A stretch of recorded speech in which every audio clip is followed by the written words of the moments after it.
itu berkoevolve atau berevolusi bersama-sama dengan bakteri gitu ya. Jadi di sini sudah ada interaksi yang antara bakteri dan manusia yang berkembang bersama-sama gitu ya. Dan artinya mungkin ke depannya itu nanti jenis bakteri yang tinggal itu akan berbeda, atau mungkin jenis bakteri yang dulunya mendominasi di tubuh itu akan berbeda dengan 100.000 tahun yang lalu misalnya, atau berapa gitu kan ya. Nah di sini artinya kadang-kadang manusia dikatakan sebagai supraorganisme gitu, organisme yang bukan organisme tunggal, namun organisme yang berhabitat koeksis gitu ya dengan organisme lain di dalam tubuhnya gitu ya. Seperti itu. Nah, mayoritas dari permukaan epitel di dalam tubuh itu sudah di permukaan tubuh itu dikolonisasi atau ditinggali oleh mikroorganisme yang banyak gitu ya. Dan di sini disebut sebagai mikroflora atau mikrobiota. Jadi nooflora adalah suatu tipe dari flora yang didapatkan atau ditemukan di dalam tubuh gitu, dan memiliki fungsi atau membagi fungsi trait. Jadi memiliki sifat fungsional yang sama gitu artinya. Jadi di sini misalnya nooflora yang di kulit itu nanti jenisnya sesuai dengan fungsinya gitu, kalau masuk akal. Jadi kalau misalnya di GI tract nanti kita tahu oh jenisnya adalah ini gitu ya. Ya noofloranya adalah ini. Selain itu nanti termasuk sebagai patogen. Nah, di kulit sendiri itu memiliki banyak sekali mikroflora normal gitu ya. Jadi bukan hanya bakteri, ternyata juga ada fungus dan jamur, dan ada juga serangga, dan juga virus. Tapi virusnya kayaknya lebih virus yang jinak gitu ya, mungkin ya. Tapi saya sendiri tidak terlalu, ya kenyataannya banyak ya, tapi kasus nooflora virus saya juga nggak tahu jenisnya itu apa gitu saya gitu loh.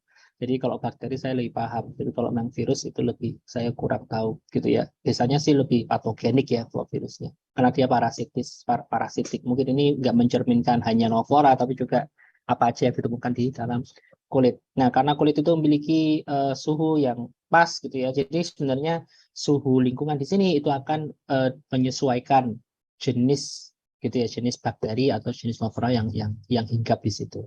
Nah, kalau misalnya kulitnya itu banyak keringatnya gitu ya misalnya, itu mungkin atau sering berkeringat gitu ya, lembab gitu kan, terus pH-nya mungkin agak asam, akan berbeda dengan seseorang yang memiliki kulit yang benar-benar kering atau gimana gitu ya. Jadi ada perbedaan-perbedaan dari lingkungan, itu akan mempengaruhi jenis bakteri atau jenis mikroorganisme yang akan mendominasi di situ. Makanya nanti kita lihat ternyata kalau makanannya beda gitu ya, jenis noofloranya itu juga beda. Kalau orangnya obes sama orang yang kurus itu jenisnya juga beda kayak gitu ya. Ditemukan kayak gitu.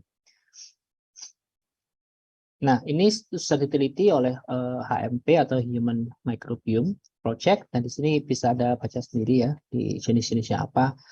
Jadi kalau yang ternyata di kulit yang luas ini pun akan berbeda jenisnya tergantung dari lokasi ya, karena berkaitan dengan lekukan kulit, berkaitan dengan suhu di permukaan kulit gitu ya. Jadi misalnya kalau di muka itu didominasi sama Actinobacteria ini ya, yang biru. Sorry, saya kasih pointer dulu. Jadi ini kalau yang dibuka di glabella, di di eksternal auditory canal, di telinga gitu ya, di narus, manubrium, di belakangnya telinga gitu ya, di sekitar mata itu memang didominasi sama yang biru, yaitu Corynebacteria, Propionibacterium gitu ya, sama Actinobacteria yang lain. Actinobacteria itu biasanya basil, gram positif gitu ya, dan agak-agak berspora. Firmicutes ini macam-macam, tapi mungkin juga basil tapi bisa kokus. Kalau Proteobacteria biasanya dia negatif, gram negatif. Biasanya ya, karena dia famili yang besar, jadi kadang-kadang tidak hanya satu jenis gram saja gitu. Nah, di sini kita bisa lihat kalau ternyata di ketiak misalnya nggak lagi didominasi sama yang biru, tapi didominasi sama yang Proteobacteria, jadi yang hijau gitu ya. Dan di Propria fossa di kaki itu ternyata didominasi oleh Staphylococcus gitu ya. Dan ini juga mencerminkan hal yang sama pada saat membahas yang di GI tract gitu ya. Di GI tract juga akan memiliki distribusi, jadi antara mulut dengan bagian hidung gitu ya, mulut, hidung, dan semakin ke bawah, semakin ke kolon gitu ya, itu akan lebih anaerobik gitu ya. Jadi berubah noofloranya yang jenisnya apa di mana gitu. Nah, di sini kita ketahui bahwa di GI tract itu ada 10 sampai 14 bakteri dari 400 spesies yang berbeda. Jadi banyak sekali spesiesnya, tapi memang ada 1, 2, atau 3, 4, 5 yang mendominasi gitu ya, 6 tepatnya mendominasi nanti. Jadi di sini seperti yang kita katakan, jadi banyak daerah-daerah tubuh yang berbeda itu akan memiliki tipe dan jumlah yang berbeda pula. Nah, di sini kita bisa bayangkan bahwa di dalam lambung yang memiliki keasaman yang tinggi itu jumlah bakterinya paling sedikit, yaitu hanya sekitar 1.000 sampai 10.000 bakteri. Dan ini pun bakteri-bakteri yang bisa yang bisa beradaptasi terhadap lingkungan pH yang asam tadi itu. Nah, sedangkan di mulut itu banyak gitu ya, angka 12. Ini berkaitan dengan makanan masuknya pertama kali di mulut gitu kan ya. Jadi kontak dengan luar yang pertama kali ada di mulut. Jadi wajar kalau dia banyak gitu. Nah, sedangkan semakin turun itu berbeda-beda, di hidung semakin banyak, terus habis itu menuju ilium banyak, di intestin banyak lagi gitu ya. Nah, ini berkaitan juga dengan bagaimana makanan di situ lebih lama transitnya gitu kan ya. Jadi dia lebih lama transitnya, lebih banyak nutrisinya, lebih banyak kesempatan untuk bergerak, untuk tumbuh bakterinya, sehingga di sini dia lebih banyak. Jadi jumlah ini memang sesuai dengan dengan habitat gitu ya, dengan sikon yang ada di organ tersebut gitu ya. Jadi bisa dijelaskan, bisa diterima.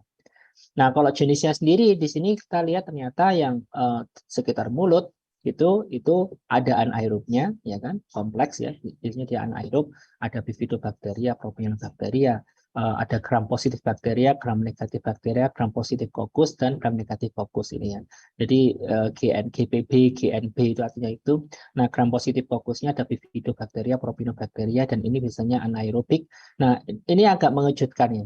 Kenapa kok oral itu yang mulut kok anaerob gitu? Ternyata bakterinya banyak bersembunyi di lekukan-lekukan lidah, di lekukan-lekukan gusi gitu ya. Jadi memang mereka mencari daerah yang anaerob. Minimal dia fakultatif ya. Setidaknya jadi tidak benar-benar murni anaerob, tapi agak mikroaerobilik atau fakultatif anaerob. Nah, ini juga ada yang ditemukan Silcococcus ya. Silcococcus di sini karena dia dekat sama kulit mulut itu, artinya banyak bakteri yang masuk lewat luar gitu ya, dan di sini termasuk Streptococcus. Itu lalu waktu di lambung itu sudah mulai ada aerobnya sedikit gitu ya, ada Silcococcus sedikit, tapi sudah mulai banyak didominasi oleh pylori. Nah, Helicobacter pylori di sini ini memang bisa dianggap normal flora gitu ya, tapi sebenarnya dia agak-agak patogen, bukan agak patogen ya, ya patogen gitu, karena bisa menyebabkan gastritis atau peptic ulcer, jadi ulcer pepticum. Nah, kebanyakan orang atau dikatakan ya 90% dari manusia itu memiliki H. pylori yang berhabitat di dalam lambungnya. Tapi tidak semuanya bermanifestasi menjadi gastritis gitu. Dan yang lebih membahayakan Helicobacter pylori ini dikaitkan dengan insiden kanker lambung gitu kan ya. Tapi sekali lagi di Indonesia di beberapa daerah di Jawa ya, maksud saya di Jawa ini tidak tinggi insiden kanker gaster karena Helicobacter pylori. Yang tinggi itu malah di luar Jawa, beberapa daerah, kayaknya di sekitar Sulawesi, Kalimantan gitu ya, nggak salah ya, sama Sumatera nggak salah yang tinggi. Mungkin saya lebih baca lagi, tapi memang di beberapa daerah di Manado gitu ya yang juga tinggi, itu memiliki tingkat kanker akibat H. pylori yang tinggi, sedangkan di daerah Indonesia yang lain itu tidak gitu kan ya. Nah, kalau di negara lain itu emang ada beberapa yang insidennya tinggi kayak Iran gitu. Iran itu justru tinggi pylorinya. Jadi ini bisa dikaitkan dengan misalnya genetika gitu ya, yang telah diteliti kan, oh, mungkin genetikanya yang bikin kayak gitu, atau mungkin makanannya yang bikin kayak gitu kan. Yang ini masih belum diketahui kenapa. Kenapa kok di Jawa kok rendah, di tempat lain kok tinggi.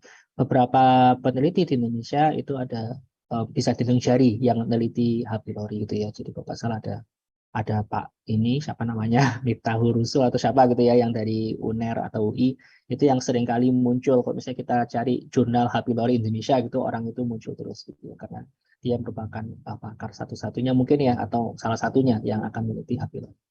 Oke, jadi di lambung tadi itu ya, jadi mereka perlu ketahanan terhadap asam, dan H. pylori di sini dia memiliki mekanisme menghasilkan urease gitu ya, sehingga pH-nya bisa dinormalkan gitu kan ya. Dan sayangnya si pylori ini juga mengikis lapisan mukosa yang ada di lambung dan mempermudah terjadinya ulkus. Tapi sekali lagi hanya di hanya beberapa orang yang kena gitu ya. Bukan beberapa ya. Maksudnya biasanya asimptomatis kayak gitu. Jadi ada yang kena, ada yang enggak. Nah, kalau masuk ke small intestine, dia mulai gram positif, tapi begitu ke distal ileum, dia mulai gram negatif. Dan ke bawah ini gram negatif semua, gitu ya. Ya nggak semua sih, banyak yang gram negatif, gitu ya. Jadi didominasinya akan beda. Gitu. Nah, tidak semua bakteri di kultur ini, penelitian-penelitian mengenai novora ini, itu awalnya kan di kultur ya, dicari, diambil, di swab, terus di kultur. Tapi ternyata hanya menemukan sedikit jenisnya gitu ya. Begitu ada metode atau teknologi berbasis genom atau DNA, orang-orang sudah atau peneliti mulai bergerak menuju ke isolasi DNA-nya. Dan ditemukan ternyata waktu di isolasi DNA itu hanya 60-70% itu hanya 30-40% gitu ya yang bisa dikultur dari novora. Sedangkan yang lainnya itu tidak bisa gitu. Dan memang tidak bisanya itu karena mungkin medianya nggak pas atau mungkin dia butuh sesuatu gitu ya, suatu bahan tambahan yang kita belum tahu kayak gitu. Jadi banyak sekali pertanyaan di bidang ini, kenapa kok nggak bisa dikultur gitu ya. Tapi dengan melihat genetiknya kita bisa tahu lebih banyak. Oh ternyata banyak sekali jenisnya. Tidak hanya yang bisa dilihat, tapi ada juga yang kita belum menemukan gitu ya. Nah mikroorganisme yang tinggal di dalam tubuh seorang manusia itu diperkirakan itu akan jumlah sel jumlah sel bakteri yang ada di tubuh manusia itu lebih banyak daripada jumlah sel manusianya sendiri gitu ya. Jadi 10 kali lipat gitu kan yang lebih banyak daripada jumlah selnya manusia. Gitu. Terus gennya itu juga lebih banyak karena jenisnya lebih banyak. Jadi 150 kali dari human genes. Jadi di sini memang justru dipertanyakan ya sebenarnya manusia atau bakteri manusia, siapa tahu kita ternyata itu bukan orang tapi kumpulan bakteri aja gitu ya, enggak. Jadi itulah yang dipikirkan menurut saya. Nah ini biasanya dengan genetik itu akan didapatkan hasil seperti ini dinamakan pohon filogenetik gitu ya. Jadi di sini akan melihat kekerabatan antara satu bakteri dengan bakteri lain gitu ya, dilihat kapan sih dia kakeknya itu siapa gitu ya, kapan dia menikah gitu ya. Jadi kelihatan dari sini sebenarnya. Jadi ini kayak ini spesies A, spesies B, keturunan dari spesies C di sini. Ini keturunan dari spesies D gitu ya. Jadi karena bakterinya itu tidak seksual ya, jadi aseksual cara cara ininya, cara reproduksi. Jadi memang ini berarti terjadi suatu mutasi gitu kan ya. Mutasi sehingga dia muncul bakteri baru, bakteri A dan bakteri B. Ini mutasinya di sini terjadinya, bakteri C, bakteri D gitu ya. Jadi biasanya yang digunakan tidak sembarang gen, tapi yang digunakan adalah gen ribosom gitu ya. Jadi ribosomal RNA. Karena kenapa kok digunakan gen ribosomal tersebut? Karena dia jarang berubah. Jadi kalau berubah itu pasti ada atau diduga ada suatu perubahan spesies. Jadi membandingkannya dengan 16S ribosomal RNA sequence. Dan ini ditentukan karena ribosom sendiri tidak mudah bermutasi sebenarnya kayak gitu. Nah dari sini kita peneliti itu menentukan spesies baru biasanya. Jadi pertama dicari 16S sequence-nya, lalu dari situ dibandingkan morfologinya gitu ya di media A, B, C gimana morfologinya sama atau enggak gitu kan ya. Terus kalau misalnya udah ketemu ini morfologinya beda ternyata di media ini, berarti di spesies baru dikasih nama baru. Misalnya Staphylococcus rioensis gitu ya. Gitu ya contohnya ya. Jadi riois gitu. Jadi kalau saya nemukan. Nah, lalu dari situ ditentukan suatu taksonomi dari bakteri. Jadi bakterinya itu kingdomnya apa, filumnya apa. Tadi yang kita bahas banyak itu filumnya ya, atau Proteobacteria, ada Phenomycutes, gitu, Actinobacteria, itu bahas di filum. Ya ini contohnya seperti ini. Nah, tipenya di sini sudah ada berapa? Ada 2 jenis tipe Novora, ada yang autochthonius atau autochthonus atau indigenous sama allochthonus gitu ya, atau transient. Jadi indigenous itu adalah yang lebih lama, sedangkan yang transient itu yang berpindah-pindah. Jadi beberapa beberapa kondisi, jadi tidak bisa berkolonisasi kecuali kalau ada kondisi yang abnormal, itu allochthonous gitu ya. Tapi sedangkan kalau auto itu memang dia lama di situ. Nah, ini biasanya kalau kalau terjadi dominasi, misalnya seseorang minum antibiotik, itu bisa terjadi suatu transien flora yang meningkat, atau seseorang sering cuci tangan, atau mungkin cuci tangan pakai sesuatu gitu ya, nggak tahu pakai herbal apa misalnya, itu bisa jadi perubahan floranya. Jadi dia lebih akan muncul bakteri baru yang transien, yang sementara, intinya kayak gitu. Jadi sementara yang lebih permanen. Pada kulit di sini didominasi atau ya banyak jumlahnya itu Staphylococcus sama Corynebacterium. Ini daerah-daerahnya di umbilikus, di aksila, di inguinal, di gluteal, dan lain sebagainya. Ini mungkin tidak perlu dihafalkan, itu contohnya hanya nice to know aja. Yang perlu dihafalkan itu apa sih jenis tipenya. Jadi ternyata banyak gram positifnya, banyak gram positif aerob di mulut gitu ya, anaerob di mulut gitu ya tadi ya. Di lambung itu banyak yang tahan asam, yang tahan terhadap pH rendah gitu ya, pH asam itu contohnya Helicobacter pylori kayak gitu. Nah, di mulut sendiri itu banyak sekali jenisnya, tadi sudah kita ketahui jumlahnya paling banyak itu sepakat 12 gitu kan. Nah, jenisnya juga banyak, ada beberapa, ada sekitar 500 spesies, ada yang menemukan 80 spesies. Ini yang saya ditemukan diduga 500 spesies dan terdiri dari 6 filum. Ada Firmicutes, Bacteroidetes, Proteobacteria, Actinobacteria, Spirochaeta, dan Fusobacteria. Gitu yang lainnya ini ternyata ada chlamydia, chloroflexi gitu ya. Tapi yang banyak memang di daerah Firmicutes. Jadi yang kita bahas itu nanti terutama bakteri-bakteri ini atau filum-filum ini gitu ya. Dan di film lain itu ada Mycoplasma gitu ya, ada Actinomyces atau Mycobacterium, tapi memang dia jumlahnya kecil. Yang paling terkenal tentunya berkaitan sama mulut gitu ya, di gigi, maksud saya berkaitan dengan gigi itu dental plaque gitu ya. Jadi di sini karena ada bakteri salah satunya Streptococcus mutans, ada juga Streptococcus sanguis gitu, dan bakteri-bakteri yang lain kayak Propionibacterium. Dan cara kerjanya mereka akan menempel di dalam permukaan gigi, jadi adhesi dulu, lalu mengkonsumsi atau memakan gula-gula, terutama sukrosa. Setelah mengkonsumsi sukrosa, dia akan menghasilkan asam, gitu kan ya, karena bermetabolisme. Asamnya di sini itu akan mengikis dental lapisan enamel, jadinya nanti plak, setelah plak jadi karies gitu ya. Nah, bakteri ini yang menempel itu akan membentuk suatu biofilm. Jadi biofilm ini adalah suatu lapisan dari bakteri yang saling saling menyambung gitu ya, saling menyatu, jadi bersama-sama mereka tumbuh komunitas gitu ya, jadi komunitas suatu bakteri. Nah, di plak di sini ada 2 jenis dan ini nanti diisolasi, jadi memang ada peneliti yang mengisolasi dan mencari apa sih jenis-jenisnya. Biasanya yang dilakukan di Unisma beberapa penelitian itu mengenai plak itu bekerja dengan S mutan. Di sini mungkin ada kelas Anda mahasiswa dari Dr. Arif ya, Nadia, terus siapa lagi? Saya lupa banyak sih dulu.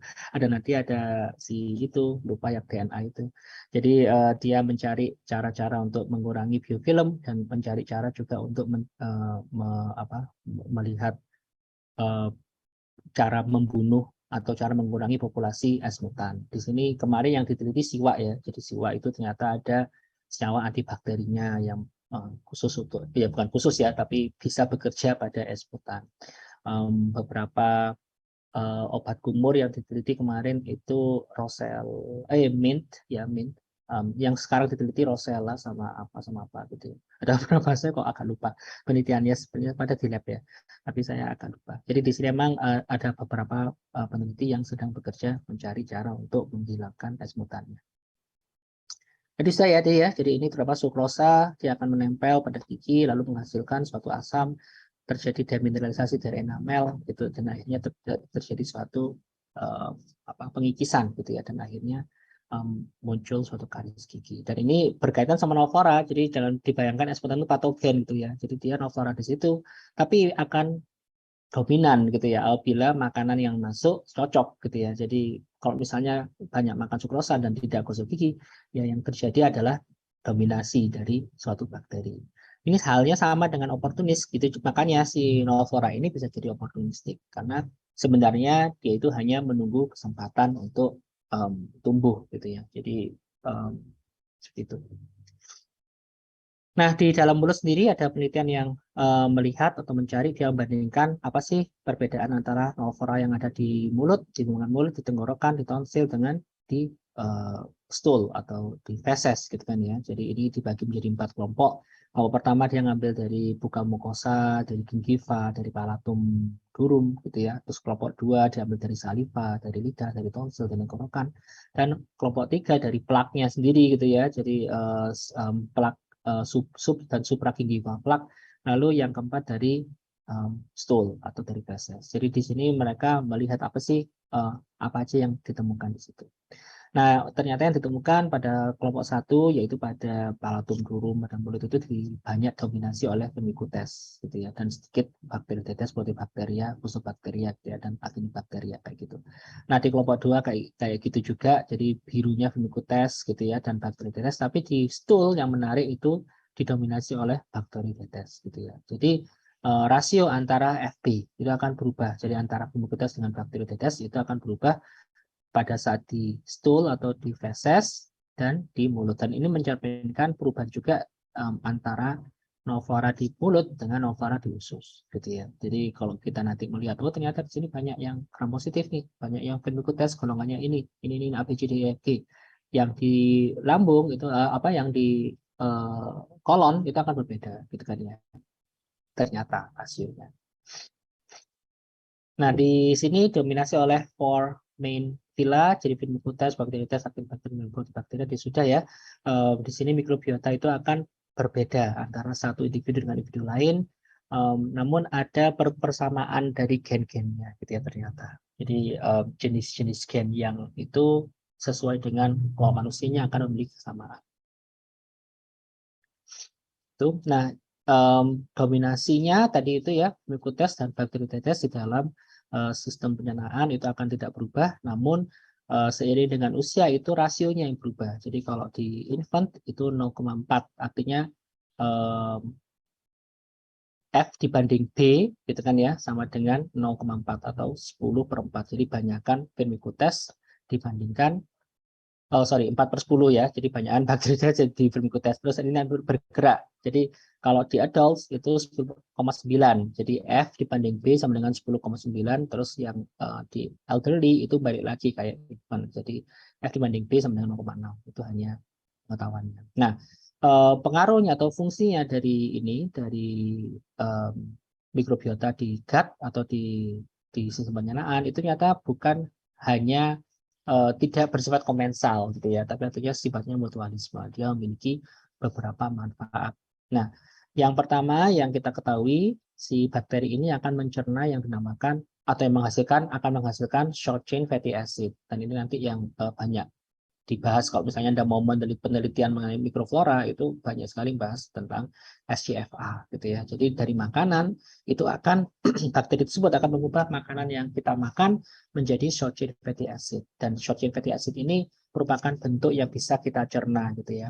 Dan ternyata juga berpengaruh terhadap beberapa gen dan beberapa protein. Jadi ternyata dia meningkatkan ini PYY4, PYY meningkat atau PYY itu apa ya, sama GLP meningkat. Dan ini berkaitan dengan otak kadang-kadang. Jadi ada yang dinamakan gut brain axis gitu. Jadi bagaimana kaitan antara mikrobiota yang ada di usus dengan tingkah laku manusianya atau dengan kondisi mental atau mental state dari hostnya gitu. Ternyata sekarang sudah sedang diteliti gitu ya, atau artinya sedang berkembang teori-teori atau penemuan-penemuan yang menceritakan ternyata apa yang kita makan berpengaruh terhadap mental state karena lewat jalur normal flora gitu ya. Ada yang mengkaitkan dengan ansietas. Ternyata kalau dia sering cemas atau mengalami ansietas itu berkaitan dengan gut microbiotanya gitu. Jadi bisa nggak mengontrolnya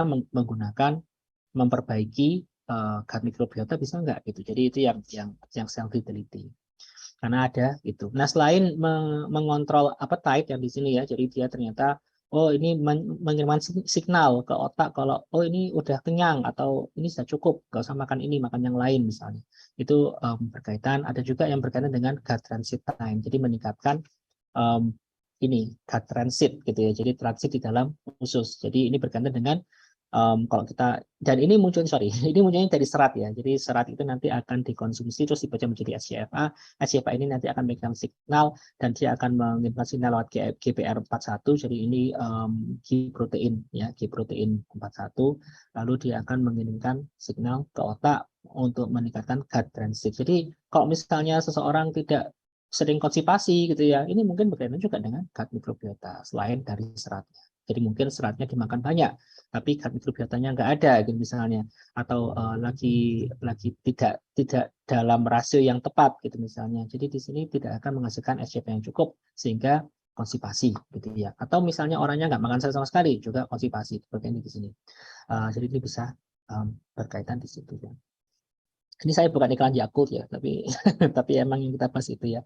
Terus tadi itu juga akan meningkatkan gut permeabilitas. Jadi artinya ternyata dia juga bisa meningkatkan absorpsi makanan gitu ya. Jadi dari situ, dan ada berbagai manfaat yang lain gitu. Nah, Novora di sini itu didapatkan kalau manusia mendapatkannya dari ibu gitu ya, waktu proses kelahiran, jadi waktu normal. Nah, ini yang belum diteliti juga ya, karena beberapa teori mengatakan Novora itu dapatnya waktu lahir per jalur normal, jalur vagina gitu ya. Nah, ini yang belum diteliti. Nah, kalau misalnya dia SC gimana? Sama nggak Novoranya antara orang SC dengan bayi yang dilahirkan secara SC dengan bayi yang dilahirkan secara normal gitu ya. Dan memang kalau yang agak susah ya neliti itu, misalnya bayi baru lahir diambil sampel itu kan agak susah ya. Jadi mungkin itu yang menjadi halangan. Tapi beberapa penemuan itu bilangnya awalnya mungkin nggak sama tapi lama-lama akan sama gitu ya, novelnya. Karena dapatnya bukan hanya dari waktu kelahiran tapi setelahnya waktu mengkonsumsi makanan, waktu berasal dari udara gitu ya. Jadi memang mendapatkan mikroflora itu lebih gampang daripada steril dari mikroflora normal gitu ya. Kenyataannya kalau misalnya peneliti membuat tikus yang bebas nol flora itu sangat sulit. Dia harus berada dalam tempat steril terus-menerus gitu ya, yang nggak ada bakteri sama sekali. Karena begitu terekspos dengan dunia luar, itu nanti akan membentuk nol flora normal gitu ya. Dan itu yang diteliti juga, caranya bikin bebas nol flora untuk tahu benar-benar apa sih fungsinya mikrobiota selain pencernaan gitu kan ya. Jadi mereka ingin tahu kayak gitu. Lalu pada saat infant ini banyak perubahan gitu ya, dan penting juga mikroflora itu untuk imun system development gitu ya. Begitu masuk adult itu sudah stabil, begitu elderly itu tua itu akan berbeda lagi berkaitan dengan penuaan gitu kan ya. Jadi ada perubahan mungkin di reseptor-reseptor yang biasanya dipakai oleh bakteri untuk nempel itu mulai berubah. Jadi dia juga akan mengalami perubahan dari komposisi novoranya. Nah, faktor yang lain yang berpengaruh itu tentunya genotype gitu ya. Jadi genotipenya bakteri dan juga tipe reseptor yang ada di permukaan tubuh manusia gitu juga membedakan ya. Dan dietary factors, jadi faktor-faktor diet. Jadi banyaknya fiber tadi itu ya, fiber nanti dipecah menjadi SGFA tadi itu ya. Terus ada fat, lemak, terus ada probiotik, ada prebiotik, antibiotik. Ya, ya begitu ya. Kita percepat. Sorry, saya harus mengantar anak habis ini, tapi nggak apa-apa. Oke, lalu jadi fungsinya bisa di list di sini. Jadi ada digestion of metabolizable substrate, ada pertahanan terhadap kolonisasi, atau ini nanti kita jelaskan produksi vitamin, nanti kita skip karena nggak terlalu penting. Tapi bisa kita jelaskan aja sedikit, tapi mungkin ya kita skip sebenarnya ya. Ini dari sudah induces of immune system, terus production of exogenous enzyme gitu ya, dan stimulation dan transit tadi sudah saya jelaskan ini, maturasi dan turnover dari intestinal cell. Jadi kalau ini tadi sudah, jadi artinya fiber-fiber itu nanti akan dipecah menjadi SGFA, terutama acetic acid, propionic acid, dan butyric acid. Nanti di sini akan diserap oleh bakterinya dan juga oleh tubuh manusia. Itu di sini beberapa bakteri yang bekerja di situ adalah probiotik. Jadi probiotik Anda tahu ada Lactobacillus dan Bifidobacterium, bisa dikonsumsi via Yakult gitu ya, disponsori, endorsed by Sahanu membayar saya. Lalu tapi juga sebenarnya sudah ada di dalam tubuh kita probiotik gitu ya. Jadi memang nggak terlalu perlu ya dari luar, kecuali kalau ada dysbiosis gitu ya, ada imbalance gitu dari probiotik, itu baru perlu memaintain gitu. Tapi kalau misalnya tidak ya nggak apa-apa sih, kalau maunya mengkonsumsi Yakult nggak apa-apa, nggak salah gitu maksud saya. Jadi ini terutama akan menghambat invasion of pathogen, tapi juga tadi itu ya, jadi dia akan membantu penyerapan makanan, membantu dihasilkannya SCFA tadi itu, dan meningkatkan maturasi usus, meningkatkan gut transit time gitu ya. Dan salah satu yang ditemukan itu probiotik juga akan menurunkan resiko-resiko terjadinya penyakit-penyakit berkaitan dengan GI tract. Jadi di sini sudah ada penelitiannya di jurnal ini ya. Ini resikonya gimana gitu ya. Jadi ada beberapa bakteri probiotik yang diteliti, ada penyakit yang diteliti, dan jenis bakteri yang diteliti gitu ya. Kayaknya gitu ya. Ini saya agak lupa yang bawah ini apa ya. Tapi yang A ini penyakit-penyakitnya itu apa. Jadi misalnya IBS ya, irritable bowel syndrome, dia memiliki resiko menurun pada saat ada probiotik dibandingkan tidak ada probiotik. Tidak ada yang benar-benar meningkatkan resiko penyakit kecuali memang necrotizing enterocolitis gitu ya. Jadi ini ada biasnya cukup tinggi karena memang ada beberapa bakteri novora yang bisa bikin ini colitis itu ya. Contohnya Clostridium jejuni, Corynebacterium jejuni atau Clostridium difficile gitu ya. Jadi ini bisa meningkatkan colitis. Wajar kalau ada peningkatan di sini dengan adanya peningkatan probiotik. Tapi kebanyakan akan menurunkan gitu ya. Traveler's diarrhea ini E. coli biasanya ya. Jadi E. coli mungkin dia nggak pengaruh, tapi secara rata-rata turun gitu ya. Cuman biasnya agak tinggi. Itu.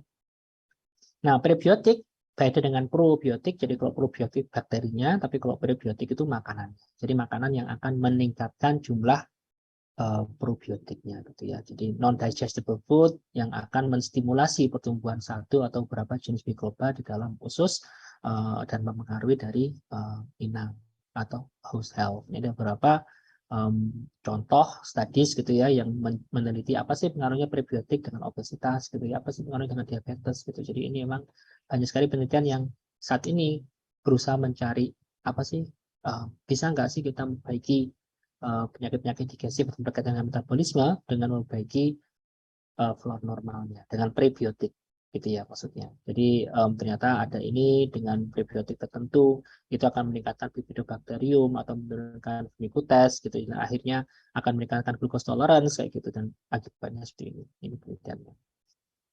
Nah, kita ketahui dengan BMI yang berbeda itu juga memiliki rasio antara BF atau bacterial bakteriotetes dan firmicutes yang berbeda gitu ya, rasionya berbeda antara orang dengan yang kurus gitu ya, ini yang di bawah 16,5 gitu, yang normal, jadi normalnya seperti ini. Tapi begitu masuk ke atas, ke obes atau ke ini overweight, itu justru bakteriotesnya menurun, firmicutesnya meningkat. Jadi ada istilah, ada ini juga ada pertanyaan, bisa nggak kita memperbaiki tingkat akumulasi atau obesitas itu ya dengan meningkatkan atau mengubah rasionya, jadi balikin rasionya ke normal, nanti berubah nggak ininya, ikut berubah nggak dietnya. Jadi tapi memang yang ditemukan dengan peningkatan lemak itu justru dominasinya seperti ini kayak gitu ya. Jadi itu yang juga menarik dan diteliti juga kayak gitu.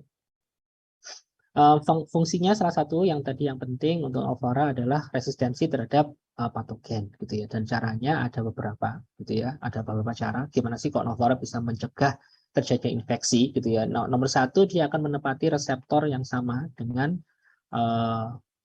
ya ada ya. Jadi bakteri patogen yang memiliki reseptornya biasanya gula, molekul gula, bisa glukosa atau fruktosa gitu ya, di dalam suatu glikoprotein gitu ya. Ada glikoprotein, ada reseptornya, ada gulanya gitu ya. Jadi gulanya itu ada juga asam amino kayak triptofan kadang-kadang. Tapi di sini beberapa itu termasuk mannose gitu ya. Jadi dia akan menempel di situ. Dan patogennya itu juga bakteri patogen akan menempel. Tapi Novoflora itu juga akan menggunakan reseptor yang sama. Jadi artinya kalau ada Novoflora di sini, ada bakteri Novoflora misalnya Bifidobacterium nempel di sini, akhirnya patogennya nggak bisa nempel gitu kan, sehingga kolonisasi dari proses adhesi ini akan dicegah. Itu yang paling utama. Yang kedua, si beberapa bakteri Novoflora ini bisa menghasilkan suatu senyawa antibiotik yang dinamakan bakteriosin. Jadi bakteriosin adalah suatu senyawa antimikroba yang sifatnya inhibitorik gitu ya, dia menghambat dan dihasilkan oleh beberapa bakteri dan akan mencegah atau membunuh bakteri patogen yang masuk. Beberapa bakteri yang lain juga bisa menghasilkan H2O2 atau hidrogen peroksida, dan di sini H2O2 ini akan meningkatkan lipid peroksidasi, jadi proses lipid, tapi juga akan menurunkan pH sekitar sehingga si bakteri patogen nggak bisa tumbuh gitu ya. Jadi mungkin dia nempel tapi lingkungannya itu pH tidak menyenangkan gitu ya, tetangganya nggak baik gitu ya. Jadi bagi dia, jadi dia akan pergi akhirnya kayak gitu. Jadi di sini juga sama ya, jadi dia mengubah pH-nya karena dia menghasilkan asam, jadi pH-nya turun dan bakteri nggak suka kalau pH-nya itu terlalu rendah. Di situ ada juga yang mencegah attachment, tadi sama sih dengan yang atas, jadi dia menghambat adhesi tadi itu sudah. Jadi ini ya contohnya si Yersinia nempel di sini, Salmonella, Shigella, Listeria itu nempel di sini. Tapi dengan adanya Bacteriophora dia akan mencegah penempelan tersebut. Nah ini beberapa bakteri menggunakan ini, saya nggak tahu kenapa, saya lupa ini, lupa tak hapus ini kenapa sih pada ini. Jadi bekerja dengan adhesi ini ya tadi ini sudah. Kayaknya sih saya mau menceritakan kalau sama ya, tapi kayaknya nggak juga, saya lupa itu kenapa. Nah di sini ini sudah enzim-enzim yang mengganggu gitu ya. Jadi summary ini seperti ini. Jadi bakteriosin itu menghambat Salmonella, beberapa Shigella gitu ya. Dan nanti emang belum familiar mungkin dengan nama-nama ini, tapi nanti kita bahas di PSP2 ya. Selain itu juga bisa bakteri menghasilkan vitamin. Jadi ada beberapa vitamin yang benar-benar bisa dihasilkan oleh Bacteriophora. Contohnya vitamin B5, biotin, terutama vitamin B, maksudnya gitu loh, yang dihasilkan. Jadi biotin, kobalamin, folat, niacin, ini beberapa spesies yang bisa menghasilkan beberapa jenis vitamin. Jadi yang titik ini, yang titik-titik bisa, yang kotak-kotak nggak bisa gitu. Misalnya itu selain itu juga bisa berinteraksi dengan imun sistem. Jadi di sini akan meningkatkan sistem imun atau mencetuskan sistem imun, meningkatkan transit tadi sudah ya. Jadi meningkatkan transit melalui yang dinamakan gut-brain axis. Jadi dia mengirimkan signal ke otak, nanti otaknya akan mengirimkan signal balik dan dia akan mencetuskan transit. Jadi menggerakkan intestin gitu. Seperti itu. Jadi selain itu juga akan mengubah mukus, mobilitas, permeabilitas, dan fungsi imun. Nah, di sini usia kita ketahui dia akan berubah, memengaruhi novoranya. Where am I going to school? Baik. Geografi juga berpengaruh. Jadi di sini itu ada beberapa jenis. Ternyata kalau orang Jepang sama orang yang di Amerika itu memiliki diet yang berbeda, sehingga diet itu juga mempengaruhi komposisi dari novoranya. Dan ini yang kita sudah tahu juga. Jadi kalau antara English itu ternyata ini banyak anaerobnya, sedangkan kalau vegetarian atau Japanese itu lebih banyak lagi anaerobnya gitu ya. Jadi ini juga akan berbeda di sini. Ada perbedaan-perbedaan sesuai dengan dietnya gitu. Jadi komposisi atau meskipun spesiesnya sama, tapi rasionya itu akan beda-beda gitu maksud saya. Nah di sini high fiber, low fiber juga akan pengaruh gitu ya. Jadi ya, kita juga tahu. Makanan antibiotik tentunya akan pengaruh juga terhadap mikroflora normal, di mana dia akan menurunkan berbagai jenis bakteri. Oke, sudah, terima kasih. Maaf, untuk ini saya buka pertanyaan. Kalau misalnya Anda mau tanya, tapi sayangnya nggak bisa langsung saya jawab. Jadi lebih baik pertanyaannya dikirimkan via WA saja. Gitu ya. Nanti saya balas di WA. Untuk saat ini mungkin nggak bisa karena waktunya saya mepet sekali. Gitu ya. Mohon maaf ya. Jadi nanti kalau ada pertanyaan tolong disampaikan via WA, via ketemu saya langsung juga boleh, atau nanti via email juga bisa. Untuk hari ini kita akhiri. Terima kasih. Assalamualaikum warahmatullahi wabarakatuh. Waalaikumsalam warahmatullahi wabarakatuh. Terima kasih Pak Aryo. Terima kasih Pak.